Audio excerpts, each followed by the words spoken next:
राज्यामध्ये भाजपचं सरकार आहे, देशामध्ये भाजपचं सरकार आहे आणि जिल्हा परिषदला देणारा हा निधी हा ग्रामविकास मंत्रालयांकडनं या ठिकाणी जिल्हा परिषदला येत असतो।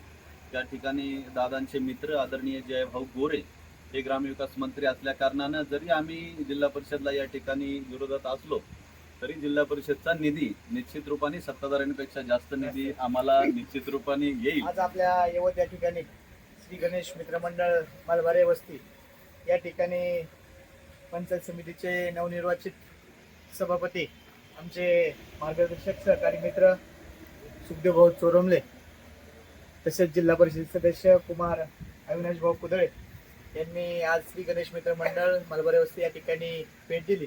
त्याबद्दल मालभारे वस्ती ग्रामपंचायतीच्या वतीने त्यांचं मी मनपूर्वक हार्दिक असं स्वागत करतो।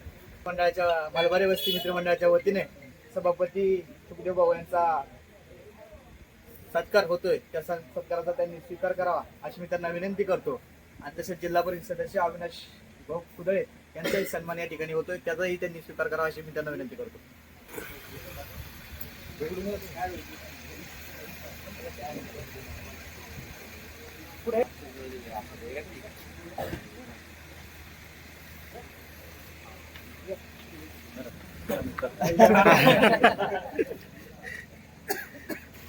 यवत या ठिकाणी मालभारी वस्तीवरती आपण भेट दिलीत आणि या भेटी दरम्यान तुम्ही सगळीकडेच आता सध्याला भेटी देत आहात। उत्स्फूर्तपणे लोकांमध्ये समाधान व्यक्त केलं जात आहे। आज तुमच्या रूपाने प्रत्येक माणसाच्या घरापर्यंत तुम्ही पोहोचत आहात, काय सांगाल? यवत या ठिकाणी मालभारे वस्ती या ठिकाणी श्री गणेश तरुण मंडळानं या ठिकाणी आम्हाला निमंत्रित केलं, आमचं सत्कारासाठी या ठिकाणी बोलवलं, आमचा मान सन्मान केला। प्रथमतः मी त्यांचं या ठिकाणी मनपूर्वक आभार व्यक्त करतो।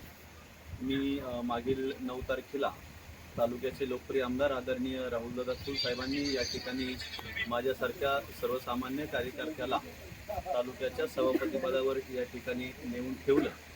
मी गेले 10 वर्ष खामगावला ग्रामपंचायत सदस्य म्हणून या ठिकाणी काम करत होतो। काम करत असताना अतिशय जमिनीवर काम ठेवून मी या ठिकाणी खामगावला काम केलं आणि त्याचंच फळ खरं तर आज मला या पदापर्यंत नेऊन ठेवलं। पद मिळाल्यानंतर आम्ही दुसऱ्या दिवशी कामकाजाची सुरुवात केली आणि डे टू डे आम्ही अधिकाऱ्यांशी संपर्क करून लोकांच्या समस्या जाणून घेतोय आणि लोकांच्या समस्या त्या कशा सॉल्व लवकर होतील याची काळजी आम्ही या ठिकाणी घेतोय। गेली 4 वर्ष या तालुक्यामध्ये निवडणुका लांबणीवर गेल्यामुळं प्रशासन या ठिकाणी काम करत होतं।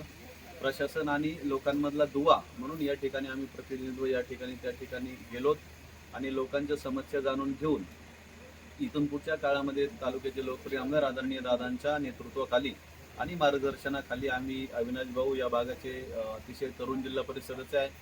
जिल्हा परिषदमध्ये जरी या ठिकाणी आपली सत्ता नसली तरी या तालुक्याचे लोकप्रिय आमदार आदरणीय दादा भाजपचं काम करत आहेत। राज्यामध्ये भाजपचं सरकार आहे, देशामध्ये भाजपचं सरकार आहे आणि जिल्हा परिषदला देणारा हा निधी हा ग्रामविकास मंत्रालयांकडनं या ठिकाणी जिल्हा परिषदला येत असतो।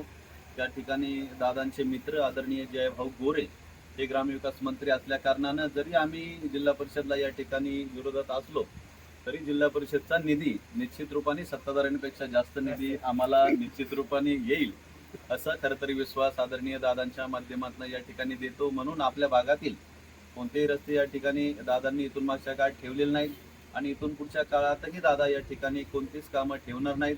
आम्ही फक्त या ठिकाणी निमित्त मात्र आहोत, परंतु तालुक्याचे लोकप्रिय आमदार अतिशय मोठ्या विचारसरणीनं पाण्याचा विषय असेल, रस्त्यांचा विषय असेल, आपल्या ओव्हरब्रिजचा विषय असेल, अतिशय पुढच्या 50-60 वर्षाचा नियोजन करून दादांनी या तालुक्यामध्ये अतिशय मोठी कामं केली।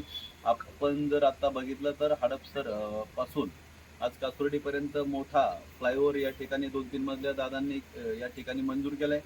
आपल्याला या ठिकाणी जाताना आपण पाहतो की पुण्यासारख्या ठिकाणी जाताना आपल्याला तास 1.5 तास लागतो, परंतु पुढच्या 4-5 वर्षामध्ये हे फ्लायओव्हरचं काम झाल्यानंतर आपण अर्ध्या तासामध्ये या ठिकाणी पुण्यात जाऊ। आज पुण्यामध्ये जात असताना अतिशय रुग्णांची संख्या जरी आपल्या भागामध्ये कमी असली परंतु जास्तवर आपल्यासारख्यांचा ठेका चुकतो की ट्रॅफिक किती काय किती, परंतु या निमित्ताने ही लोकांचे जीव वाचण्यासाठी या ठिकाणी मदत होईल आणि दादा अतिशय ताकदीनं काम तालुक्यामध्ये करत असतात।